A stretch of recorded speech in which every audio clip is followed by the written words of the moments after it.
are listening to I Am Refocused Radio with your host, Shamaya Reed. This show is designed to inspire you to live your purpose and regain your focus. And now, here's your host, Shamaya Reed. Hey, welcome to I Am Refocused Radio. Once again, we are here today, and just like any other time, we have another amazing show. Man, it is going fast. If you're late to the party, it's already 20 days in the new year, so it's time to really lock in. Right now, we have a chance to talk to a special guest today, Rebecca Fitzsimmons. She's the founder of Tactical Harmony. The website is tacticalharmony.com. She does all this holistic leadership coach, and she has a podcast herself that we might learn about a little bit later in the show. But first, we want to first background inside scoop of what is Tactical Harmony and how she came up with that to deal with people's pain points. So first and foremost, we have the honor talking to you, Rebecca. How you doing? I'm wonderful. How are you doing today? Man, I'm going 10,000 miles per hour. I'm happy. I'm excited. Let's get it going. First and foremost, glad you were able to clear some time off your schedule to talk to our audience and our viewers. If you can, kind of give us a backstory, what birthed the idea of starting Tactical Harmony? Absolutely. Thank you. So, I'll give a brief overview of my professional trajectory because that really informed who I am, what kind of leader I am, and really the genesis of Tactical Harmony. So my background, it's unconventional. I took some crazy turns in my time, and the majority of my professional life has been as a special agent with the United States federal government. And the majority of those years was with the Naval Criminal Investigative Service, also known as NCIS. And I know we have a TV show out there, but there's also a real NCIS. And although I've had the honor and privilege to consult with our TV show, there's incredible NCIS agents all around the United States. And then wherever our United States Marine Corps and United States Navy go, NCIS agents go. So we're deployed, we're on aircraft carriers. We are in so many different countries, and I've had the honor and privilege to serve not only across so many field offices in the United States, but I also served in our Europe and Africa field office where I was stationed in Naples, Italy for many years. And I served a lot of wonderful countries from Ukraine to Romania to the Netherlands. So it was amazing. And then 3 years ago, I made the life-changing move to see what else was out there and to serve in a different way. And that's when I joined a technology company. And I've been serving in that for the last few years. And throughout all of these years, almost 20 years of experience, I saw firsthand, no matter the industry, no matter the level, if you're a Fed, if you're in the private sector, if you're an entrepreneur, I saw firsthand how mindset and holistic leadership, it solved every single challenge or obstacle or anything along your way. And not only did it solve problems, but it also helped serve people achieve success faster and live their passions and live and align with their purpose and their why in this world. And so seeing this across to so many countries and different sectors, that's when I decided to follow my own passion and create Tactical Harmony, which is my business in which I offer holistic leadership coaching. I do workshops, keynote speaking, all things surrounding holistic leadership and mindset. And it's been a wild ride, right? Like if you told me 5 years ago that I would be sitting here talking to you on your amazing show about my business, I would have thought you had 5 heads and you were crazy.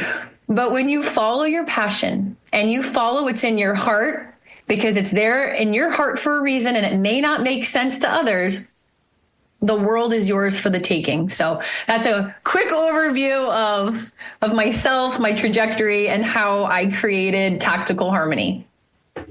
Now, you said 5 heads. You would have had 6 heads for me if you would have told me I'd be talking to a former NCIS Special Agent. So the honor is truly mine. When it comes to the leadership, especially holistic leadership that you're expert in, a lot of people are looking at different high performance individuals from sports to federal level or government level or corporate CEO. How do you see holistic approach in leadership different from the traditional side leadership approach, and what's the difference in between? Beautiful question. It's like you read my mind. So Holistic leadership, and I'll just define it in the most simplest terms. It is a whole person approach to influence and inspire yourself as well as others. So where I see traditional leadership, and I'll use the word fail, although I call that my favorite F word because I really think it's a learning opportunity. But where I see many traditional leadership models, I'll use the word misstep, is they start with the tactics and strategies on the outside of them. Everything is building the project or focusing on all of these other things outside of them, but they don't start with themselves. And if you can't lead yourself, you can't lead others. Internal work drives the external results.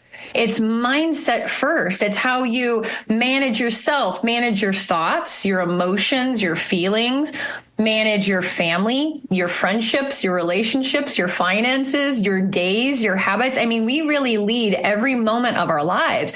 And when we change our relationship with that, we start to look through a different lens, a more empowering lens.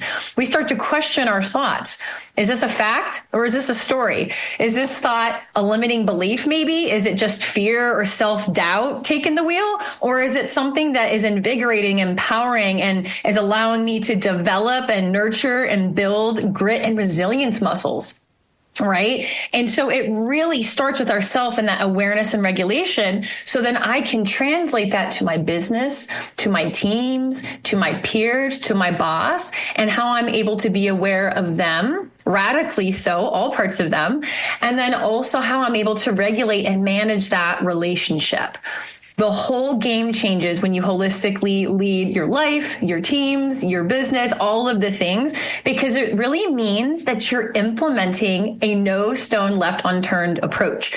Rather than just focusing on one strategy, one thing, you're widening the aperture. You're considering all of the things. So you're opening yourself up to creativity, to innovation, to different perspectives, and you become stronger, better, leaner, and faster as a result. So holistic leadership is something I'm incredibly passionate about because it's really just kind of nudging and introducing and inviting those additional things that we could consider to make us the best leader. So then we are able to serve others more meaningfully and impactfully. Once again, listen, I Am Refocused Radio and watching us online. Talking to our guest today, Rebecca Fitzsimmons. She's the founder of Tactical Harmony. I'm going to say that right. Tactical Harmony. Go to her website, tacticalharmony.com. Speaking of being tactical, that screams out your former career. How does that rigid discipline play a role in being able to create that harmony effect? Because I can imagine there are some very high pressure moments in your previous career that kind of creates that on the field experience to position you to be able to do what you're doing today. Absolutely. Yeah. I was very intentional when naming Tactical Harmony because everything we do should be intentional, right? Like I'm talking to you very intentionally. This is a deliberate moment, and we need to start doing that with all facets of our life. Instead of just going through the motions, let's be tactical about it. And in my manifesto, tactical means plan, align, execute, and receive. That's what that means. And that's the framework or the scaffolding that I really take my clients and the businesses through. And then harmony is wholeness, balance, peace, and freedom. Those are the things that we're really trying to achieve, and all of the things, your values, how you anchor to your mission or your vision, all of it really matters. So Tactical Harmony. In NCIS, as you can imagine, I was faced with a lot of very intense situations. I have seen some of the worst days that people can go through, utter horror to moments of pure bliss, the spectrum of human emotion washing all over me. So needless to say, you need to have good coping mechanisms. You need to have some sort of way to have an outlet and to be able to process all of the things, right? Because we are human. So even though I'm in a professional setting, I've got my mission, I'm executing, I'm getting after it, I'm doing all the things, I still have my humanity, my personal self, which is holistic leadership. So I have to be able to tend to my mind, to my body, and to my spirit. And so I need to be tactical and very intentional about that. So for me, that looks like meditation. That looks like going outside and grounding in nature. It's doing things that light me up to fill my cup, because when I do those things, I'm the best Rebecca and leader that I can be. And then I'm going to show up more powerfully to my team. And especially, and I've been in the leadership ranks since 2016. The traditional leadership rank. So I've led teams. I've had the honor and distinct privilege of leading teams around this world. And they're always paying attention. They're always watching. So you want to make sure that you're not go 24/7, right? Like, there's going to be times and cases and ops where I was going 24/7, multiple days. I don't know what sleep is. And that was what that particular operation or mission required of me. But that doesn't need to be the norm, because leaders, we set the tone. So we need to be able to take care of ourselves, tend to all parts of us. So then we show up more powerfully for them. And we're setting such a great example of all of these agents or entrepreneurs or clients that are, going along their own journey and trying to figure it out. I like how you said earlier about how we deal with our inner world, how we are building that part of ourselves up affects our outer world. And I think that's really important to take note on, because when you personally think about freedom, abundance, and bliss, it takes some kind of inner working, some kind of self-development to be able to appreciate those moments. How would you define those terms? And what are some of the things that high-performance individuals can use to create a possibility to enjoy those moments? Yeah, absolutely. So really, it's such a personal thing. Like what I define as abundance, it could be a little bit different than how you define it. And to clarify it for me, it's not financial abundance. Certainly that's a part of all the things, right? But it's really having that state of mind and abundant lifestyle. I live abundantly when I feel good and I'm grateful. I live abundantly when I align with my values and I show up each day and I don't just talk or dream about my passions, but I'm living them. I may not always get it right, and I'm going to stumble along the way, but that's a part of it and not something to fear. And so to kind of go into what you asked about high performance habits, discipline is a huge thing. I'm very passionate about discipline. It is one of the 4 huge pillars of what I define as a victory mindset. And discipline for me, it really is the ultimate expression of self-love. It means you're doing the things when you want to do them, and you're doing the things especially when you don't want to do them. Because let's pick on like a gym example. It's 05. Hey, it's a new year. I'm going to get up at 05 every morning and I'm going to hit the gym. That's my new routine. There are going to be days when I don't want to get up at 05. The alarm goes off, my bed feels good and it's warm. And you know what? That extra 30 minutes of sleep, oh, that just sounds so enticing. So what you're doing when even as I'm talking, I'm negotiating with myself. So what you do not negotiate. You tell yourself, no matter what, no matter how I'm feeling, I am not going to negotiate with myself, because I have enough self-love or discipline, then I'm going to get up when that alarm goes off. Because when I go to the gym, I'm not going to have a bad workout. There are no bad workouts. And when I leave the gym, I'm going to feel so proud of myself. I'm building muscle mass, which is like the organ of longevity. I am going to, there's just so much goodness. I'm going to get the dopamine hit and the feel good chemicals releasing in my body that I did something and I'm pushing myself. So I'm building new neural networks. I mean, I could go all day about the goodness of just simply doing something that you tell yourself you're going to do and then doing it consistently. And it's so wild how that really transforms your world, because if you do it with the small things, you're going to do it and it's going to translate to the bigger things, to starting the business when you have no idea how to do it, or to asking the girl or the guy out when you've been wondering about it for so long. I mean, it really does translate into everything, because you're building and refining those muscles with the small things to the big things. So it's pretty wild when you understand what it actually does for you and how habits are really the building blocks of life. It's how we shape our time. It's how we spend our greatest currency, which is time. So when you really look at it and you're like, wow, this has a lot of power, you're going to start handling your time, your habits, how those micro actions every day to the macro actions. You're going to start operating differently, which gets you to peak performance a whole hell of a lot quicker. Once again, listen to I Am Refocused Radio and watch us online. Talk to our guest, Rebecca Fitzsimmons. She's the founder of Technical Harmony. Go to her website, technicalharmony.com. And like you said, from the small details to the greater picture, the greater picture, if you break it down, is represented by the small details. So if the small details are missing, then guess what? They're going to miss in the big picture as well. So that's a great transition to talking about overcoming challenges, because high performance individuals, they are not superheroes. They can be at moments, but in real life, 24 hours in a day, they have battles just like any other human being. So when it comes to some of the common challenges that you've seen as a former NCIS agent and also in your entrepreneur career, what are some of the things that you see are common challenges that you constantly are trying to build stronger habits to overcome them? Yeah, I would say, there's so many, right? But I would say just a couple, very generally, is letting fear take over, letting fear of failure, or moreover, fear of success. What would my life look like if I were successful? Would my relationships continue with me? What would my bank account look like? What would my world look like? Fear of success is so powerful. Fear of failure, of course, fear. It's something that it ties into your self-worth. It ties into doubt. It goes into limiting beliefs.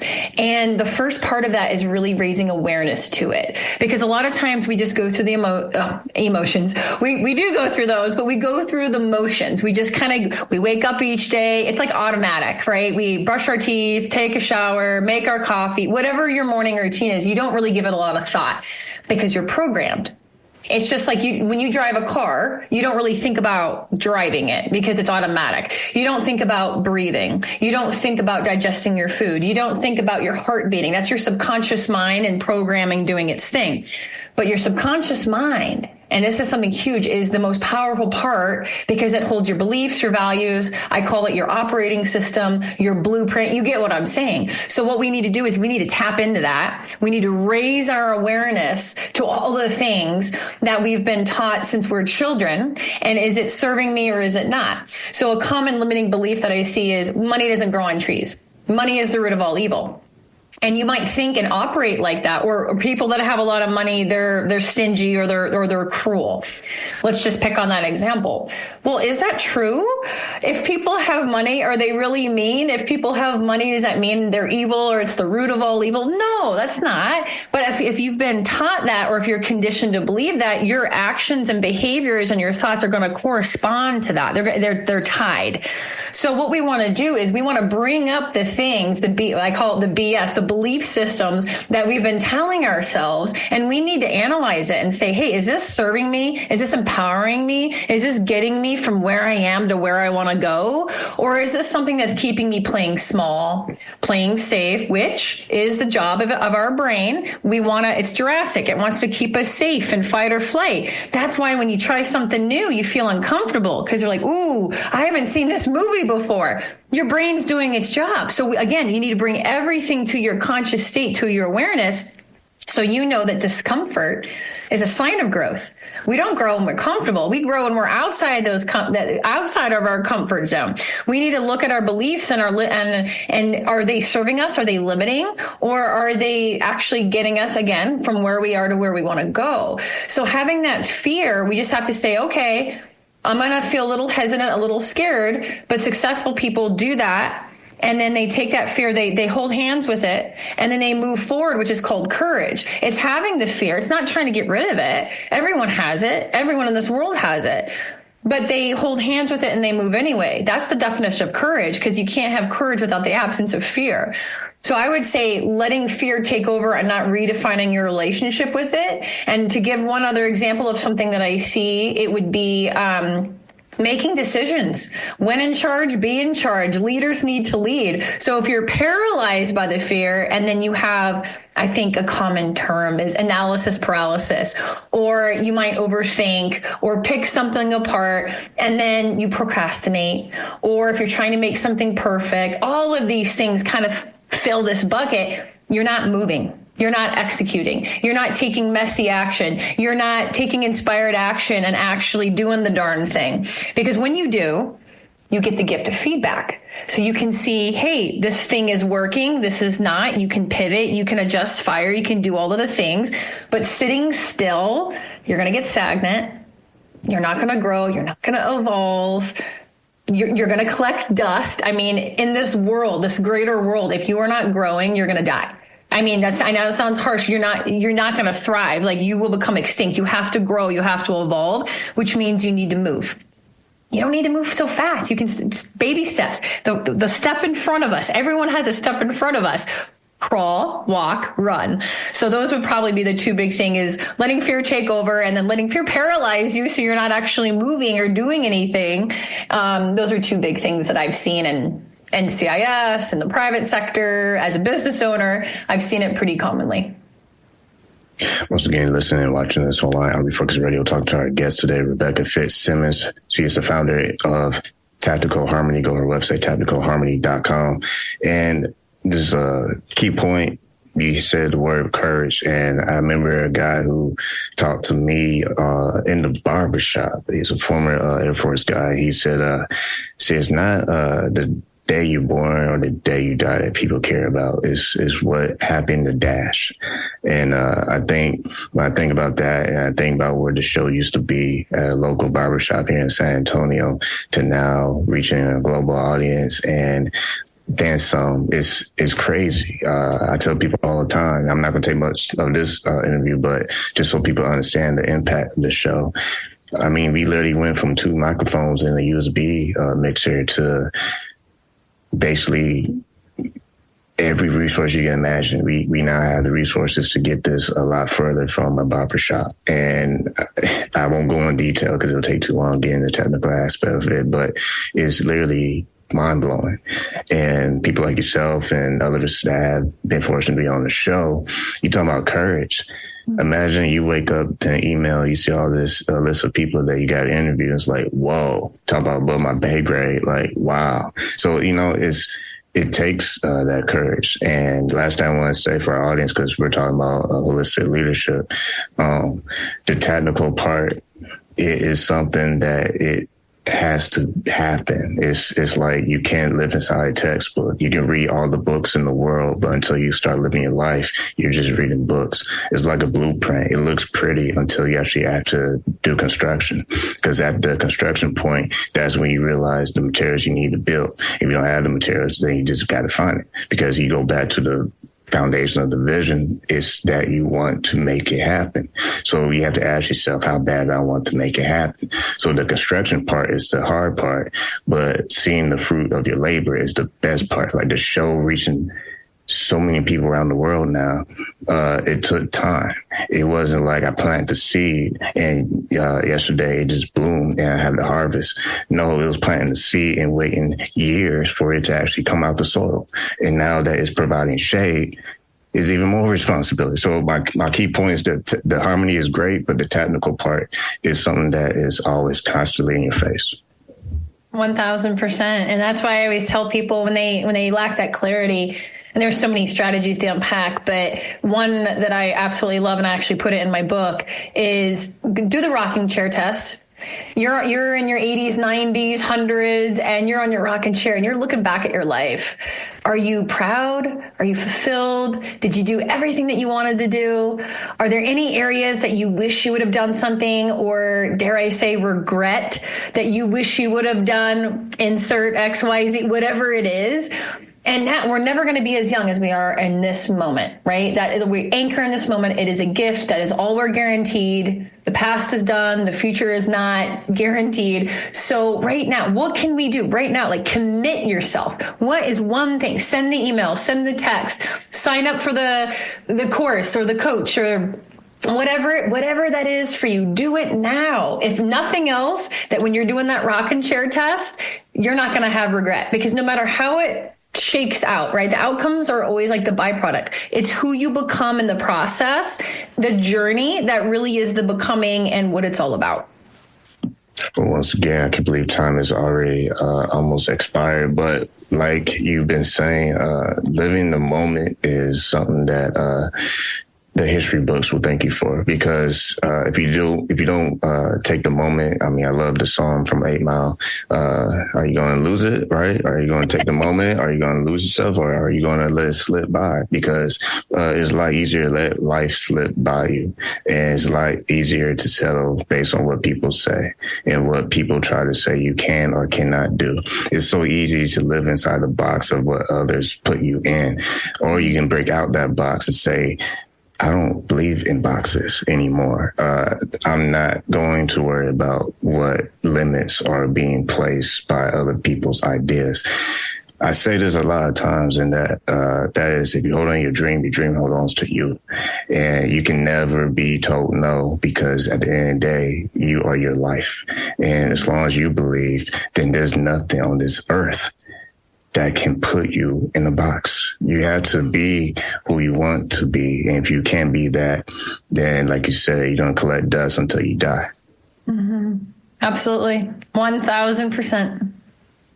But once again, I want our listening audience and those who are watching us online, talking to our guest, Rebecca Fitzsimmons. So go to her website. She's the founder of Tactical Harmony. Go to her website, tacticalharmony.com, and learn all about her holistic leadership coaching. And also, you have a podcast that you also do is entitled Tactical Harmony. For those who want to tune in, what's the best way that they can find your resources and your podcast?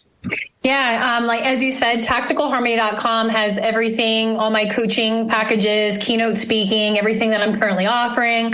My book, which is called Unleashed, Holistic Leadership Insights from Our Canine Companions, because dogs are the greatest teachers out there. They display everything from grit and resilience to discipline to influence to love and connection. So you can grab that on Amazon, also listed on my website. And then as my podcast is Tactical Harmony, it's on Apple, Spotify, and iHeartRadio. So yeah, you can find everything on my website, tacticalharmony.com. And before we go, I just want to thank you. I am deeply grateful from the bottom of my heart for me to be able to be on your amazing show. I love what you are doing, and I've had an amazing conversation today. So I just wanted to really express my appreciation for you and everything that you do.